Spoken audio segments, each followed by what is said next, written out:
asking the one question, may I start your mosquito service today? By letting them know, your customers know, that the opportunity for you to control the mosquito problem in their yard is substantial. And as you heard Chuck say, the opportunity that we have to really enhance our regular service, pretty substantial stuff. But I mean, that's one technician, right? Yeah, that's Chuck Chambers out of Kansas City. He's excellent at this. He's done a perfect job at it. But is it just one, or do we have other opportunities out there? So in my opinion, I think we have some great opportunity, and we have another superstar that just happened to sell $10,000 in mosquito last month. I'd like to introduce you to Mr. Kolby Jackson. He's out of our Birmingham, Alabama branch. And Kolby, welcome. What's going on, man? Glad you're here. Thank you. It's good to be here. So if you don't mind, I'd like to just kind of pose the same questions to you, if that's all right. How have you been so successful the last month selling mosquito? Well, honestly, man, I don't feel like I've been that successful. I don't know that I'm doing anything that everybody out there can't do. Yeah. It's a successful company. We got a successful program. I'm basically the middleman between that service and the results the customer wants, right?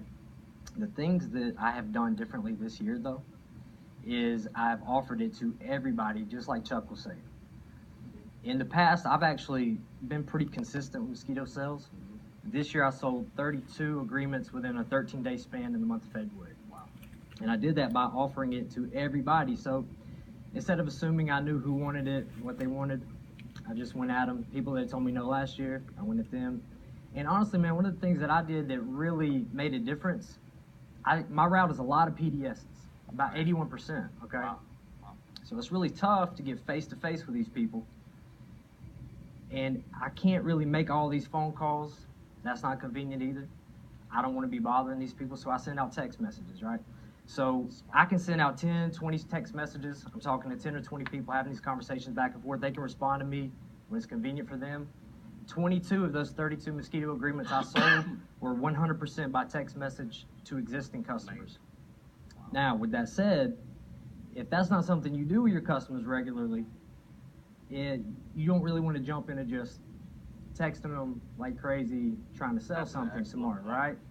So over the last couple of years, that's something I've been developing. I've been working on that, building that specific type of communication with them.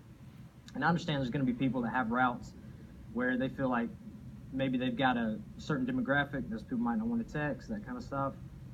It's worth a shot. It's definitely something to start to implement, at least with, I learned recently 60% of our customer base are millennials, right? So it's going to be how it's going to go. It's something to start implementing. Start asking your customers how they want to communicate, right? Are they okay with being texted? Because it's more convenient for you. It's probably going to be more convenient for them. 99% of the time, they prefer it. And that's been the way I do my scheduling and all aspects of the job. So sales just kind of goes right in with that. You know, it's interesting you bring that up. So when you text them, what is it you're saying to your customers? Or when you call them or you speak to them on the phone, what do you say to your customer to start the mosquito service? Well, I did make, 5 of those sales were on the phone call. Okay. 5 were face-to-face. The pitch is pretty much the same. The thing I'm saying is pretty much the same no matter if I'm texting, if I'm calling them, or talking to them in person. So what I typically do is I try to, and this is something I tried different this year too, right? So it's giving me better results. I try to highlight the value of the service and not the price and not the actual application of the service, right? So the value is basically going to be the perceived benefits of the service the customer has in their mind minus the cost. As long as those perceived benefits are higher than that cost, sales made. That's all you got to do, right? So I highlight that value by talking about the results. I want them to understand that it's a service we provide, right? That it's not just a service for them, but it's for the community, right? Okay. So I want them to be aware of, I want them to be thinking about the kids, the pets, the time in the yard. They're drilling out, they're by the pool, they're hanging outside. That's what my wife and my daughter are going to be outside a lot coming up pretty soon. Yes, sir. She likes me to do this at our house, right? Yeah. So I tell them that, I make it relatable. I talk to them about this. And typically what I do, just for a basic, just kind of initial getting into the conversation with them, I will tell them, hey, I don't know if you know this or not, but we provide mosquito service. We're actually going to be starting it pretty soon. Do you want to have your family and pets protected this year? So that if they say no, they're saying no to that, which most people don't want to do, right? So what they typically do is they'll ask me a question. So any question I can ask, at least them asking a question, just keeps them engaged, keeps me talking, and got a better chance to close it out, right? Because you can offer it all day. If you're not closing it, Wow. And you can pitch it to 400 people, and you're not gonna get any business if you're not closing it. Good job. So, I just, and honestly, man, a lot of it, I started offering in February this year too. That's something I've never done before. Awfully early. Okay, I've never even tried to offer it in February, but it was a warmer winter. I've had some people asking me, hey, can we go ahead and start it in March? And I was like, yes, and I'm gonna ask everybody else too, because that's a good idea. So I started doing that, and I was shocked at how many people signed up for it. Good job. I don't know how I'm gonna do all the services, but Sean Russell's gonna have to figure it out for me. But we're gonna get it taken care of. So excellent. But yeah, man, it's been cool. It's definitely, like y'all were saying, this service is something people want. It is. And I have experienced a lot of people. They'll sign up, try it out for a while, and they'll kind of get used to the amount of mosquitoes that are there after the reduction, right? And then they'll say, well, we don't really need it. They'll cancel. As soon as they do that, those mosquitoes come back and they sign back up. That's exactly I've had right. that a lot. So let me ask you this last question then. So why sell mosquito? Well, Dr. Ron was talking about mosquitoes being the deadliest pest in the world, and that's a cool fact. I did not know that until recently. Actually, there's this list that Bill Gates put out on a blog in 2014 of the 15 deadliest animals, and people were on the list. And number two, mosquitoes were number one. People were like 475,000 kills. Mosquito was like 725,000.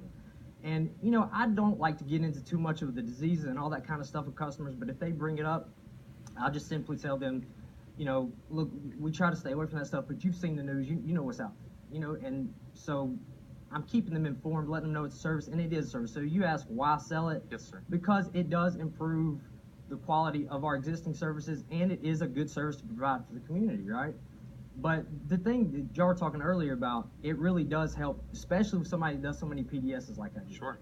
This is a phenomenal way to go out there and really improve that PDS service that I'm already doing. And the more mosquitoes I sell, that's verifiable proof that I'm that much better than Adrian Harris. So that's something that really keeps me going and keeps me motivated, okay? Well, Kolby, you've done a fantastic job. I mean, $10,000. What are you going to sell this year? Well, I want to beat Chuck's record from last year. I don't know if I can do that, but I figure if I shoot high, I might get close to it. But honestly, really, in the field, I take it day to day, man. I try to sell one a day. I try to talk to enough people to get a sale a day, and that's what I've been doing over the last few weeks, and it's working so far. So I'm just try to keep it up until I tap it out. Congratulations. All right. Well done. Good work. Thanks for having me. I believe you're going to do it.